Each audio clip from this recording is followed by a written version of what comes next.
And now So, let's proceed, Marie, to our next speaker for today, who will be discussing about business model democratizing the electric vehicle industry. He studied at the German Culture and Language Goethe Institute Manila in Germany, a BS Biology graduate at St. Louis University, Baguio City, a public relations and shared value consultant from 1999 to present.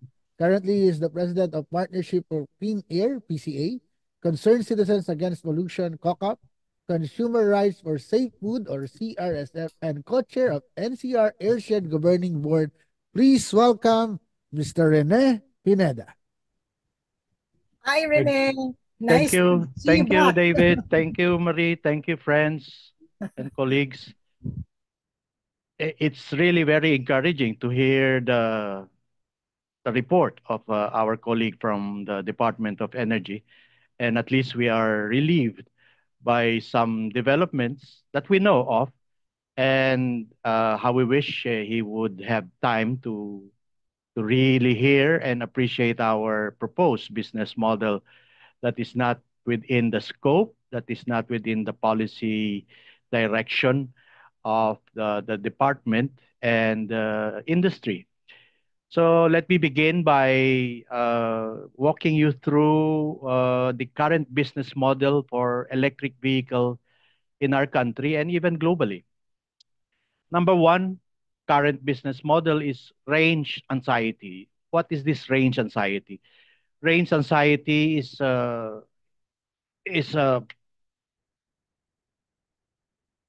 way of saying we cannot get far with our electric vehicles because the charge of the battery inside the vehicle is only limited, and it has a range of even just shorter than 100 kilometers. Some are 80, some are 60, some are 50, depending on the quality of the battery, depending on the uh, uh, reliability of the battery pack that is within the vehicle.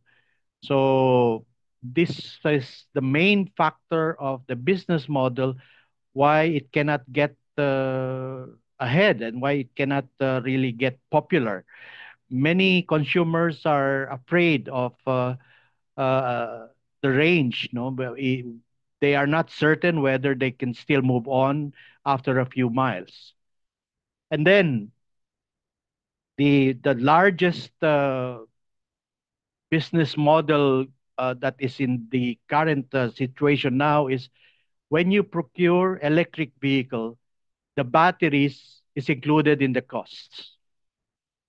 The battery cost is around when it began around 10 years ago, the battery cost of the vehicle is around two-thirds of the cost of the vehicle.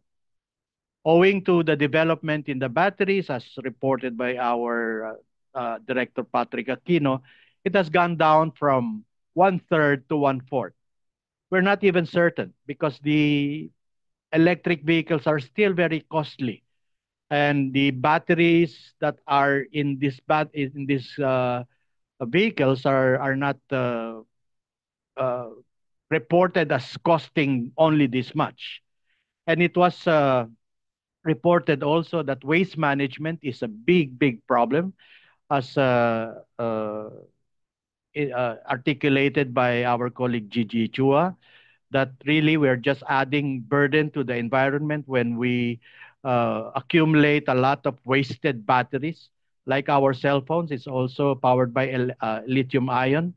You know, when we procure cell phones like electric cars, we are burdened by what to do with our wasted batteries. And these are all highly radioactive materials, and really would require huge site to bury and to contain. And then, of course, as pointed out by Nina Galang, the concentration of air pollution, the dirty grid. Right now, it's more than 50% coming from coal and oil based. And if we suddenly switch all our cars and all our public utility vehicles to electric, we're just transferring the concentration of air pollution where the bulk of the generation of electricity is happening. And this is composed of a dirty grid. And then the government, of course, as was articulated by uh, Patrick Aquino, the director Patrick Aquino, is energy security. Why energy security? If we switch to electric vehicles, this will compete with the energy utilization of homes, of manufacturings and industries. And with the way costs are driving electricity costs, there's a rising trend of electricity costs in the grid. And this is owing to the ridership or other costs such as the generation costs, which has to pay off the generating agency, the generating business entity, the transmission costs, which is a monopoly. Uh, it has to pay the transmission of power to the electrical posts, and then the distribution costs, the distribution business, which is also a monopoly by cooperatives and by Meralco. And then the current business model is you charge on your own home when your home can be designed to receive such a heavy load of charging requirement, or charging stations, as was reported out by Director Patrick Aquino. And the charging time, there are varying reports as to the charging time, which may take around 40 minutes as the fastest and up to 80 minutes as the longest, up to several hours at the longest. And these are all varying the varying time of charging that the users of electric vehicle are not so certain about, and are not so uh, assured about.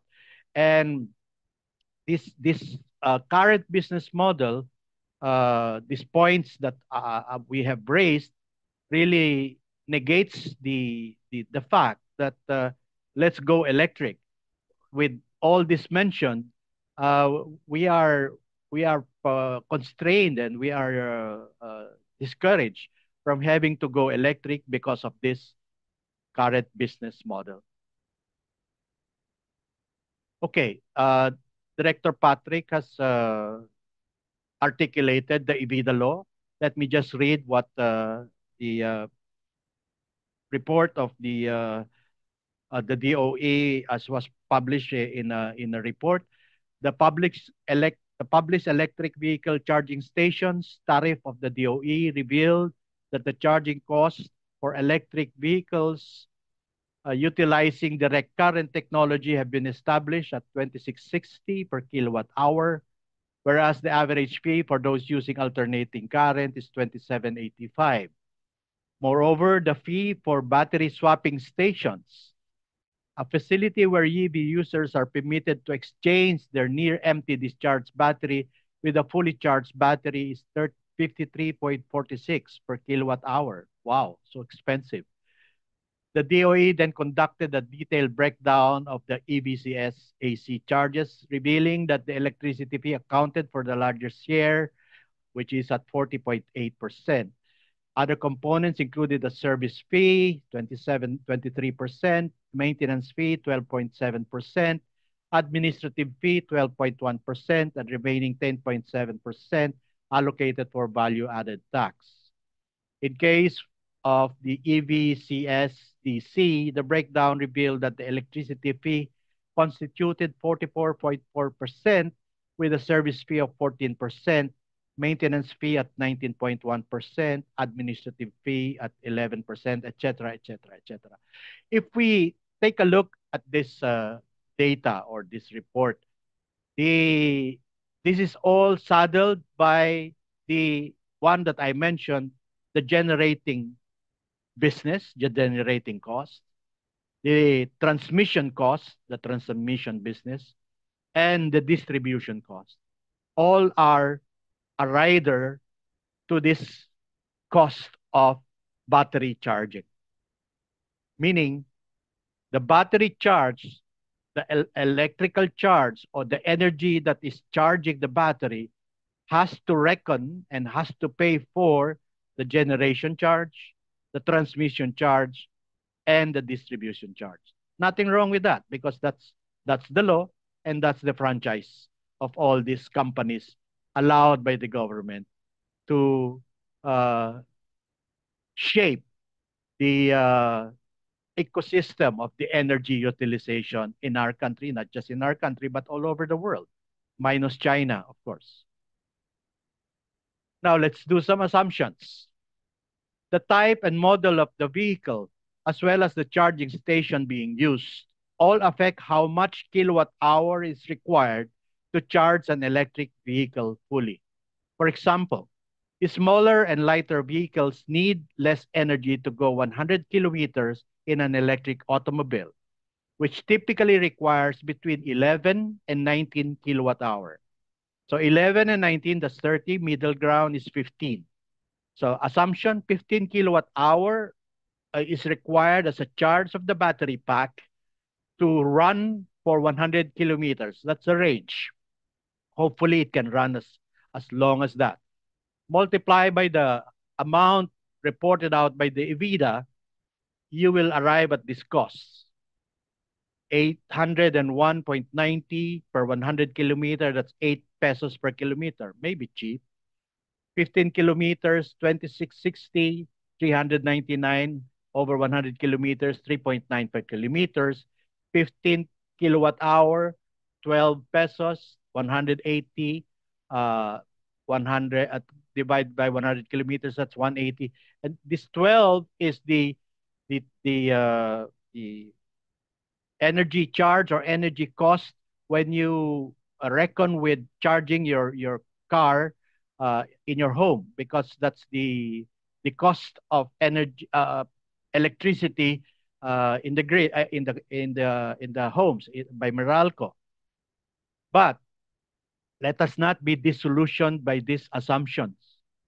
This is assuming the optimum operation and optimum quality and optimum grade of the battery pack. But the moment the market cheats on the quality of the battery, these figures will all change. Number one. Number two, after a few usage of the battery pack that drains very quickly, it will now require more kilowatt hours to drive 100 kilometers because your battery pack is no longer able to supply the correct energy to drive at 100 kilometers. So you will need more, probably 30 kilowatt hour or more, and this whole assumptions will have to change. Okay, coming now very quickly and very shortly with the proposed business model, your servant here would like to propose to our policy makers, to our policy crafters, and our government. Batteries not included. Let's go back. We're saying batteries cost around 2/3 when it began. Now they say it's 1/3 to 1/4. When batteries are not included, we immediately deduct 1/3 to 1/4 of the cost of the electric vehicle. And it seems ironic and oxymoronic on the part of I myself included, when I was really part of the Electric Vehicle Alliance, that the electric car is as simple as a few components when compared to internal combustion engine components, thousands of parts in one vehicle. But electric vehicle, it's as simple as the tires, the brakes, a few nuts, bolts and nuts here, electric motor, which is very simple, electric drive, and then the battery pack. So when the battery pack is not included, we immediately deduct from the cost. And then the second point, battery charging, renewable energy only, separate from EV business to be mandated and regulated by government. This is already showing what Director Patrick Aquino has shown in the report, that sometime in 2040, it says, uh, onwards, there will be 100% renewable energy. Yes, that's true, if the generators of the dirty energy will yield, number one. Number two, even if the renewable energy comes into play, we have to reckon with the generating costs. We have to reckon with the grid costs. We have to reckon with transmission costs and the distribution costs. So we are proposing a different model that is free from this very costly monopolistic tendency of renewable of energy utilization. So battery charging, renewable energy only, separate from EV business to be mandated and regulated by government. Already they are mandating it and regulating it, but they still are very much attached to that big three giants of the energy sector: the generating giant, the transmission giant, and the distribution giant. And then the third point, battery waste recovery, recycling, and disposal, separate from EV business to be mandated and regulated by government. That already will solve the problem of overmining, overutilization, poor utilization, misutilization, underutilization, cheating in the market. He who cheats in this kind of business will lose because government will regulate the price of the energy that is stored in the batteries. View it this way. If the solar panel businessmen profess that their solar panels will last so many decades, if after the spread of the government studying the cost of the investment of putting up renewable energy sources for charging batteries, if after the spread, the solar panels has been paid for by the kilowatt hour stored in the battery, the input to charge the batteries coming from solar is free, because no one charges, God does not charge the solar energy to the user or the generator of the solar energy. And then the battery is not included. Also, the batteries profess that their batteries can last up to several thousands of cycles, meaning thousands of charging and so many decades of use. Yes, we can be assured of that. But again, if government can calculate that the lifespan of the battery over the spread, is this 1 peso per charge, 2 pesos per charge? We don't know, but we can do some pencil pushing. But definitely, it will be much cheaper than when it has to carry and overburdened by the three giants in the energy utilization. And then the last point, which is encompassing all these three bullet points, is energy democracy. Meaning, it's about time, if only in the name of saving the environment, if only in the name of climate change, if only in the name of empowering our citizenry and empowering the citizenry to generate their own energy, to generate their own power, we should be able to make homes to be the repository of solar panels that can be in partnership with solar panel companies and battery companies to charge batteries in order that this can be utilized by the electric vehicles that may not have to worry where the nearest charging station is.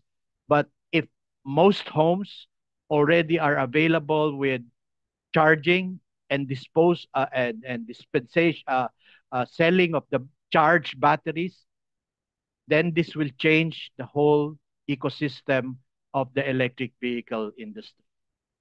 Energy democracy means we have already some models wherein there are homes with solar panels that would not want to go feed tariff what's this metering, net metering with Meralco, because the buyback of the energy is so cheap by the Meralco. So the homeowner does not want to sell, but it has a surplus of energy that it cannot utilize.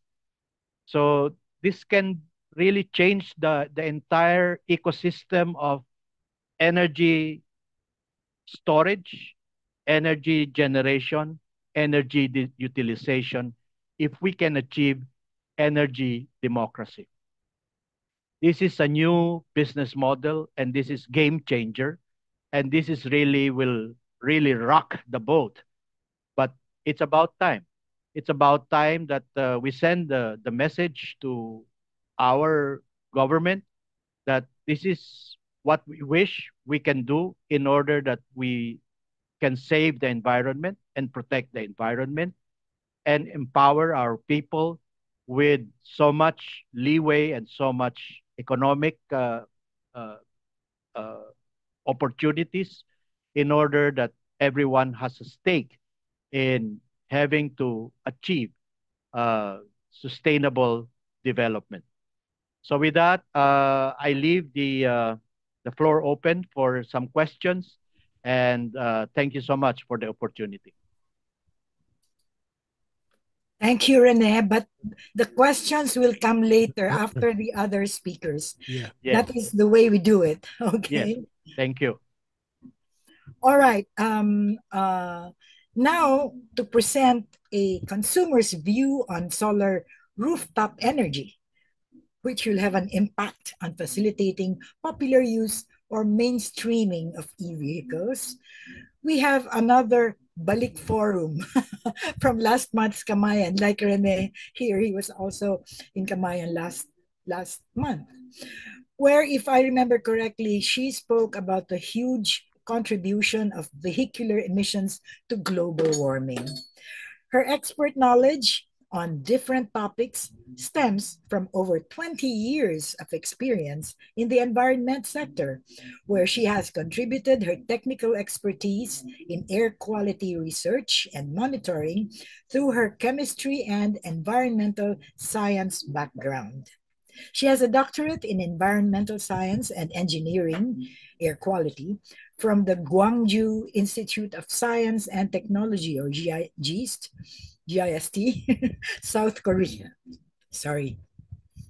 She holds a master's in environmental science, water and air quality from the University of the Philippines, Diliman, and a bachelor's degree in chemistry also from UP. She has authored and co-authored studies and publications on air quality research and management for various scientific journals. Friends, let's welcome back with a bang. Drum roll, please. Dr. Mylene Cayetano.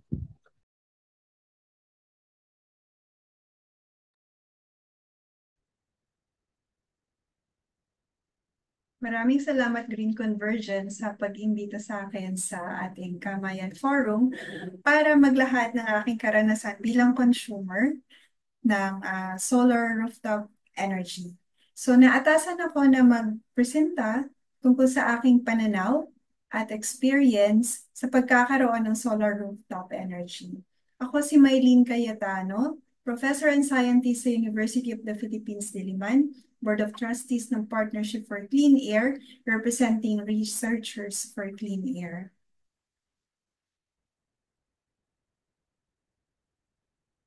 Ang aming tahanan ay merong solar panel.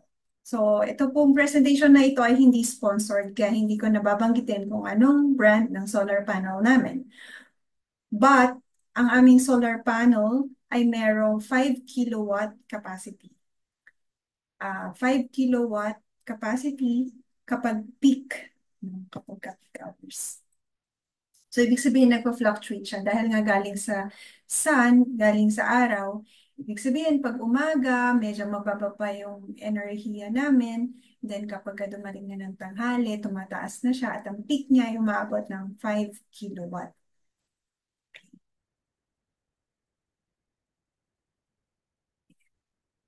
So,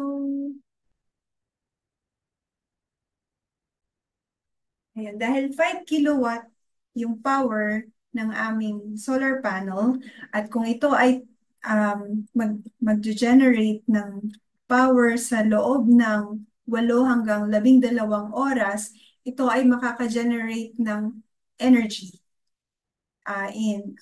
Sa loob ng 8 to 12 hours, makaka-generate ito ng energy na nag-a-amount ng 40 to 60 kilowatt hour per day. Dahil nga sa araw lang merong sa daytime lang merong araw.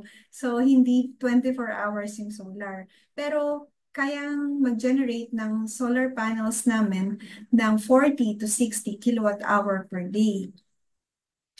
At sa actual na karanasan, nakaka-generate kami ng 4 kilowatt hour to 24 kilowatt hour per day. At ito yung graph ng aming generation this July 2024.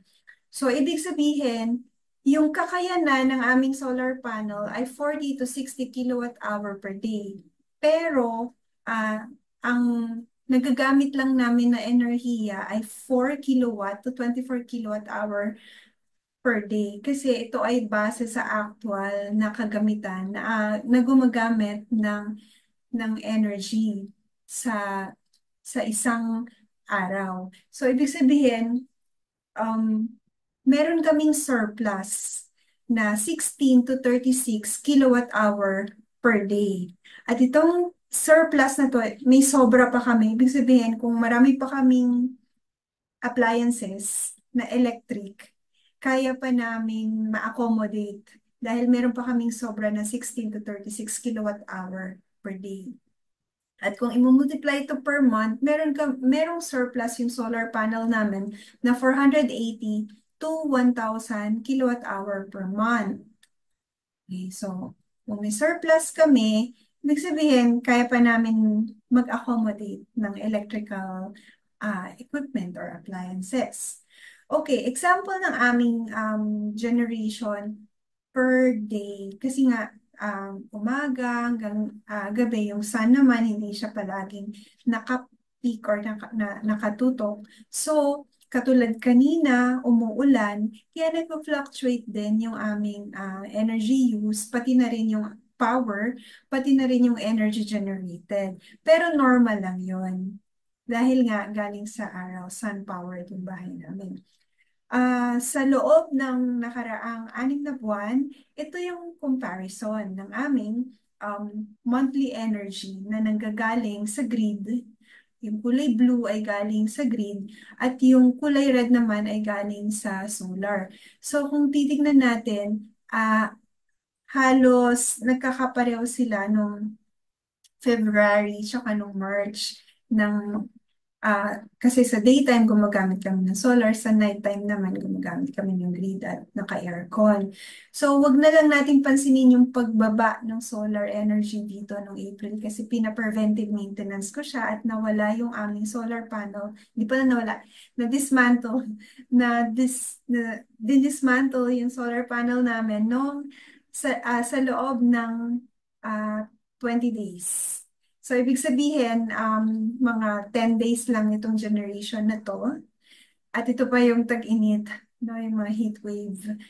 So, wag na lang natin pasinin ito. Pero naikabit na rin yung aming solar panel towards the end of April. Kaya yung May hanggang June, ito na yung aming peak na paggamit ng solar panel. So, para lang sa kaalaman, ang aming tahanan ay 2 floors. Sa first floor may 2 aircon, second floor may 2 aircon, and tuwing daytime ay naka-full blast kami, 2 aircon sa taas, 2 aircon sa baba.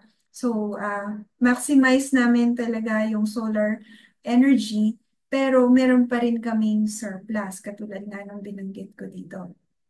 So, meron pa kaming surplus. Ngayon, dahil meron surplus pa, maaari kami magkaroon ng income kasi pwede naming ibenta yung surplus na energy galing sa sun. So, merong mga option. First option, kung ibibenta namin sa grid, sa Meralco, for example, yung aming surplus ay ganito ang aming kikitain. So, as per July na bill, ang ating bill ay merong presyo kung magkano yung generation charge. And according to net metering, ang babayaran lang kapag nagpa-net metering kami sa concessionaire ay ang generation charge lang na nag-a-amount sa 5 pesos. Yes, 5 pesos lang ang babayaran na 5 pesos lang yung presyo na kung ibebenta ko sa Meralco yung excess ko na solar energy. Kumpara sa kanilang pag-charge na 11 pesos per kilowatt hour. No? So, bumaba ng mahigit sa 50%. Kung ibibenta ko, lugi ako ng 50%. So, based on the calculation, kung ito yung surplus namin per day, and then makaka-generate ng 480 to 1,000 kilowatt hour per month, dito sa surplus na to, kikita kami ng 80 to 180 pesos per day or 2,400 to 5,400 per month na income. So, ibig sabihin nito, kung maibibenta ko through the net metering option, yung kuryente ko na surplus, mababawi na. So, magiging 0 na yung aking kuryente in a month. So, hindi na ako magbabayad per month. Kasi, di ba, kanina nakita natin na halos magkapareho, 50-50 yung aking gamit ng solar tsaka sa grid. So, ibig sabihin, magne-net lang yan. So, 0 yung babayaran ko or baka may konting income pa ako sa Meralco. Ayan. So, this first option. The second option is kung ibig sabihin, itong option na to, makaka-return of investment na ako after 11 years. Ma-return of investment na namin yung aming in-invest para sa solar panel. Which is, sabi naman, 25 years naman to yung lifespan ng solar panel. Now, kung option 2 naman, option 2, ibig sabihin, magtatayo ng community charging station dito sa bahay namin. So kung ganon, as per communication, so nagtanong-tanong na kasi ako sa charging station sa isang condominium at ang sabi nila, binibenta nila yung kanilang kuryente at 25 pesos per kilowatt hour. Ito ay through sub-metering. So, mas malaki na di hamak, diba? 5 pesos ko ibibenta sa Meralco. Pero kung magpapalagay ako ng charging station for community charging, like yung electric vehicle, 25 pesos per kilowatt hour. So, kung yung surplus ko ay ibibenta ko sa pag-charge ng electric vehicle, ganito yung kikitain per day, 400 pesos to 900 pesos per day. At per month naman, it's 12,000 to 27,000. Therefore, makaka-return of investment na ako sa solar panel in 2 to 3 years. Sa income pa lang yan, na return of investment. Hindi pa kasama yung return of investment ko dahil nakatipid ako sa paggamit ng kuryente dahil ako ay naka-solar. Yan. So, sino yung mga proposed market nitong bebentahan, community charging station? Ang mga electric bikes and trikes sa Pilipinas na dumadami na. So, mas safe kasi and mas environment friendly kung ang charging ng ating mga e-bikes ay nasa renewable energy na rin and nasa For example, ako may rooftop energy. Dito na kayo makisaksak kasi renewable yung energy nila. And syempre, yung mga community e-TODA, kung magkakaroon ng e-TODA sa harap ng bahay namin, okay lang naman, kabit sila sa amin. At least renewable energy, di ba? At nakasave pa tayo ng environment. Base sa actual na paggamit ng electric power, ng solar power dito sa bahay namin, ang income namin na cumulative ay nakaka 22,000 pesos na raw kami. Pero that's matipid nga rin kasi kami sa kuryente. Mahina rin. And that's equivalent to planting around of 5 trees. Para ibig sabihin, yung solar panel ko at yung energy generation ng bahay namin ay equivalent na sa pagtatanim ng 5 puno. Sabihin, nakasequester na kami ng 2.07 tons of carbon dioxide sa atmosphere. Palakpakan po natin. Talaga po yun ang aming pangarap. Okay? So, kung meron kayong katanungan, mag-email lang kayo sa akin sa mbgonzaga@gmail.com. Mabuhay kayo, Green Convergence, at maraming salamat sa pakikinig. Salamat, Director Maylene Cayetano, sa napaka-interesting na presentation. Kita mo yan, Marino. Lugi pa siya pag binenta niya yung kanyang kuryente sa Meralco. Okay, let's proceed to our next speaker for today, which will be discussing the 10 million rooftop campaign. Okay. She is the energy and environmental lawyer, the Deputy Executive Director of the Center for Energy, Ecology, and Development, where she leads action research and policy engagement and manages strategic legal interventions to advance transformative energy, ecological justice, and people-centered development. She also served on the House of Representatives Committee on Metro Manila Development as a legal consultant and worked as an environmental consultant for the Metropolitan Manila Development Authority. Please welcome the Deputy Director of the Center for Energy, Ecology, and Development to talk about 10 million solar rooftop campaign. Please welcome Attorney Abril D. Torres.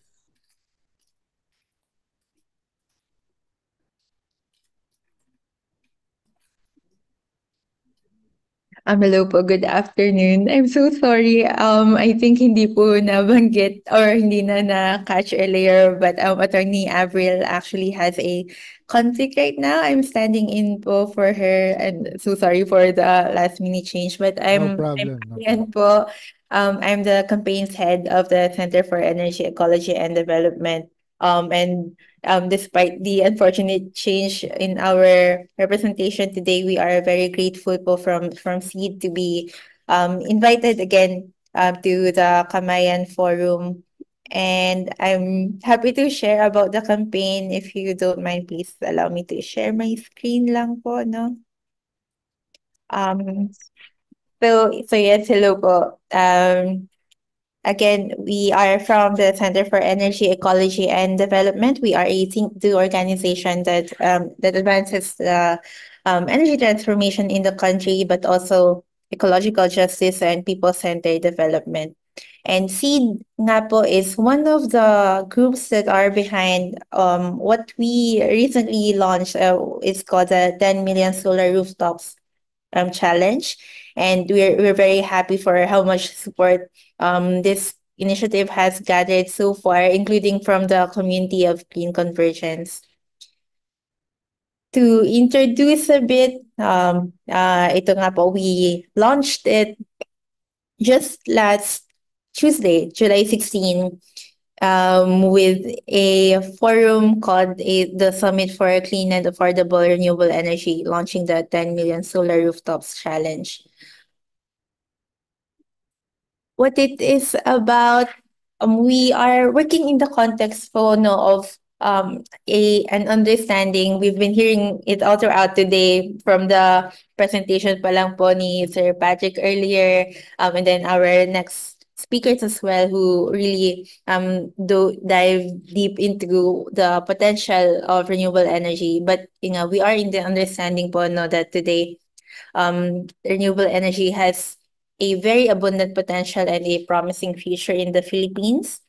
Alam po natin na there is a much more welcoming landscape in terms of policy sa bansa po natin that are allowing more and more deployment of renewable energy from the now advanced implementation of the renewable energy law to having more and more renewable energy capacity coming into the country at a scale na halimbawa sa Green Energy Auction Program nga po, there's already 5.5 gigawatts of new renewable energy capacity about to come in an effort led by our government itself. And many others, including frameworks already being implemented for distributed renewable energy sources, and also financing mechanisms by even financial institutions, banks, etc. And we are also aware, as what was shared by Director Cayetano earlier, that there across the country there are so many Filipinos of all walks of life, whether households po tayo or communities or businesses, etc., that are doing our own initiatives of promoting or even putting up our renewable energy systems, especially solar power. And we know that currently the government has a target of 35% share of renewables by 2030. And all of these initiatives only add to that ambition of the government. But also from SEEDPO, we recently commissioned a report called A 1.5 Future is Possible. It was made with a Berlin-based think tank called Climate Analytics. And the report found that a 1.5 aligned transition in our power sector is actually feasible for the Philippines. And what it would entail is a full renewable energy transition feasibility by or even for 2040. Ibig sabihin, that's a scale that goes much more beyond yung current projections pa in our newly published Philippine Energy Plan. And part of the findings of this report is that the Philippines actually has a potential of over 1,200 gigawatts of renewable energy just from solar and wind alone. And of this, 91 gigawatts just from solar rooftop PV systems alone. Meaning this is power or energy that can be put up directly on top of our households, of our offices, and so on. And 91 gigawatts to give us some idea nga po, and I think it was also mentioned in a presentation earlier, that is 3 times of the current installed capacity we are using nationally right now. And from this is the rationale of the campaign for 10 million solar rooftops. We understand that hastening the deployment of renewable energy is a matter of great urgency. We know that despite having a renewable energy law much earlier, the fact that the Philippines was actually a pioneer in Southeast Asia of having a renewable energy law, we know that RE actually lagged behind in terms of development and is only very recently picking up in terms of pace. We also know that we are already in the context of an intensifying climate crisis, and that we need to have even greater ambition than we do right now in terms of implementing renewable energy as a solution. So the question that we're seeking to answer is how can we actually work together to make the renewable energy shift happen with even more haste sa bansa po natin. And by together, we mean how can we involve Filipinos of all walks of life. And from that po nanggagaling ang 10 million solar rooftops challenge. It is an initiative that sets a goal, an ambitious goal, of putting up 10 million solar rooftop PV systems across the Philippines through multi-sectoral advocacy and cooperation. How does the challenge work? It invites individuals, households, businesses, government bodies, organizations, schools, establishments, churches, kung ano pa man po, and even local and national government units and agencies to contribute to the 10 million goal by either one, endorsing the challenge. So even if we don't have the capacity right now to put up our own solar rooftop PV systems, by endorsing the challenge, we believe we can create a community of advocates and champions who will ramp up the conversation on why renewable energy is important and can really help create a community that's aware and that's really putting up ambition for renewable energy in our country.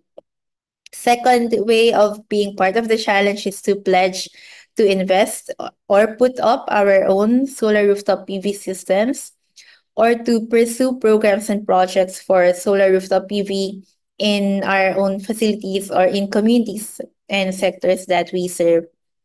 For having an idea of what we can reach through contributing in whatever way we can to this campaign, to this initiative, whether that's on the awareness raising part or through actual implementation. We estimate that if we have a per solar rooftop capacity na estimated at 1 kilowatt, meeting the 10 million solar rooftops goal would result in a massive total potential of 10 gigawatts, all directly in our homes and establishments, meaning designed in ways that are all directly benefiting Filipino consumers and communities.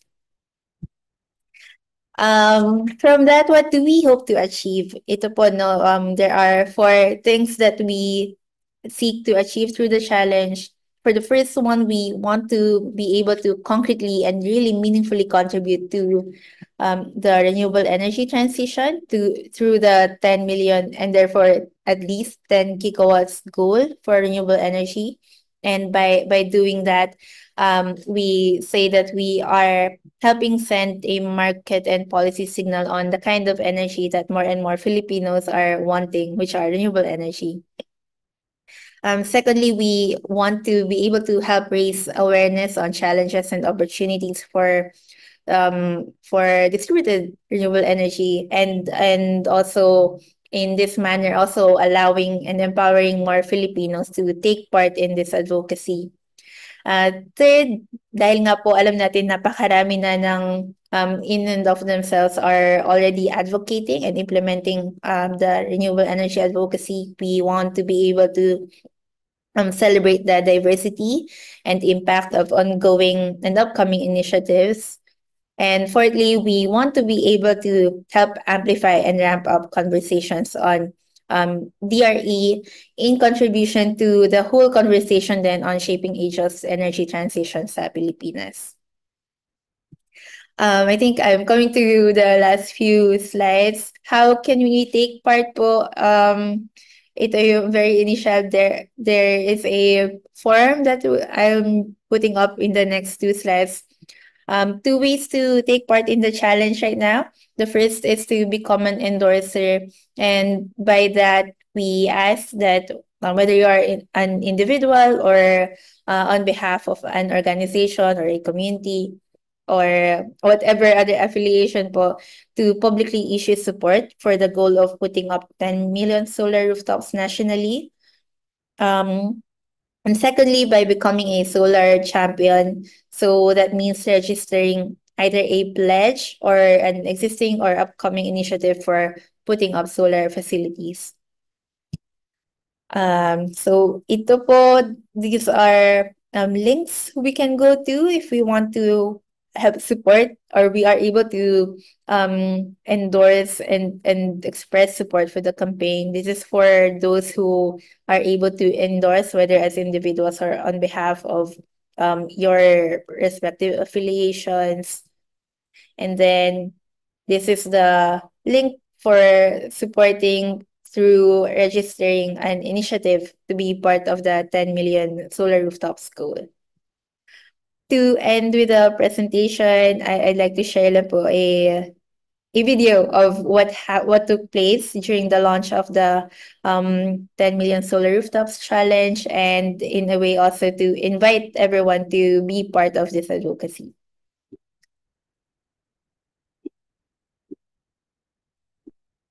It always seems impossible until it is done.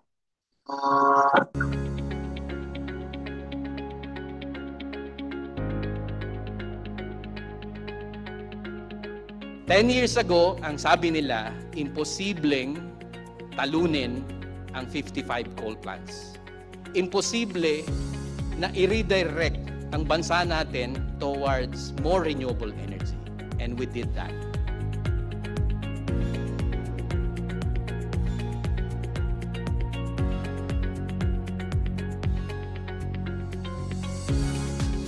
If we meet the 10 million solar rooftops challenge, that means na 10 gigawatts ang may install natin na capacity across the nation.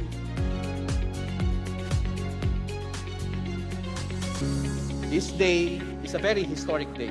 And let us chart this future, a future for cleaner, safer, and affordable electricity for all Filipinos. 10 million solar rooftops now!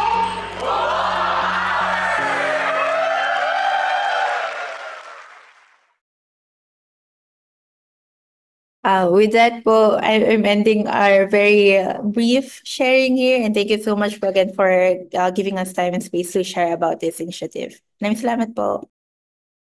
Thank you, Ms. Arian, for that very comprehensive introduction of the 10 million solar rooftops challenge.